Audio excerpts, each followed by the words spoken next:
Interlock education সেন্টারের পক্ষ থেকে সবাইকে স্বাগতম। আজকে আমরা পার্সন নিয়ে আলোচনা করব। পার্সনকে বাংলায় বলা হয় পুরুষ।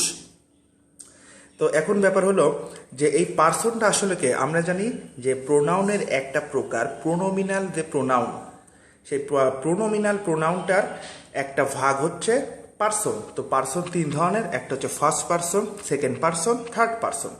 তো এখন আমরা একটু বোঝার চেষ্টা করি যে ফার্স্ট পার্সন জিনিসটা কি। ফার্স্ট পার্সন বলতে কোনো বক্তা, অর্থাৎ একটা সেন্টেন্সে যে প্রধান বক্তা যখন নিজেকে বা নিজেদের বোঝায় তখন তাকে বলে ফার্স্ট পার্সন। যেরকম এটার উদাহরণ কি, I, me, my, we, us, our, hours.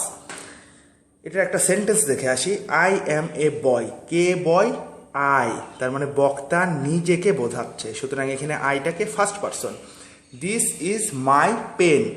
এই কলমটি হয় আমার। কার? আমার। মাই। সুতরাং এটা কি person? First person. Second person, বক্তা যাকে বা যাদের উদ্দেশ্য করে কোনো কিছু বোঝায়, যাকে বা যাদের উদ্দেশ্য করে। যেরকম ইউ, ইয়োর, ইয়োর্স, দায়। এখানে একটা কথা মনে থাকা লাগবে যে ইয়োরোজা, দায়তা। এই দায় ওয়ার্ডটা আসলে অনেক পূর্ব যুগে গ্রিক আমলে এই দায় শব্দটা ব্যবহার করা হতো। যেরকম সক্রেটিস বলে গেছিল কি নো দাই সেলফ। তো আসলে নো দাই সেলফ বলতে নো ইয়োর সেলফ জিনিসটাই বোঝায়। তো দায় আর ইয়োর দুটি একই জিনিস। তো বক্তা যাকে বা যাদের উদ্দেশ্য করে বোঝায় সেগুলোকে বলে সেকেন্ড পার্সন। যেরকম you are a good boy. কে ভালো ছেলে? ইউ, মানে কাউকে উদ্দেশ্য করে বলা হলো। ইউ, বক্তা নিজে না, সুতরাং এটাকে second person. This pen is yours.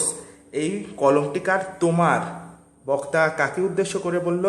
তোমাকে, অর্থাৎ কলমটা তোমার, সুতরাং এই ইয়োর্সটাকে সেকেন্ড পার্সন।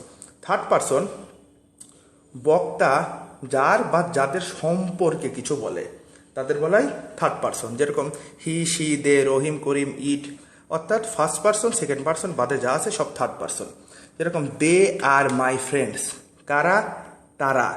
যাদের সম্পর্কে, কাদের সম্পর্কে? তাদের সম্পর্কে, সুতরাং দেটাকে থার্ড পার্সন। ধন্যবাদ সবাইকে।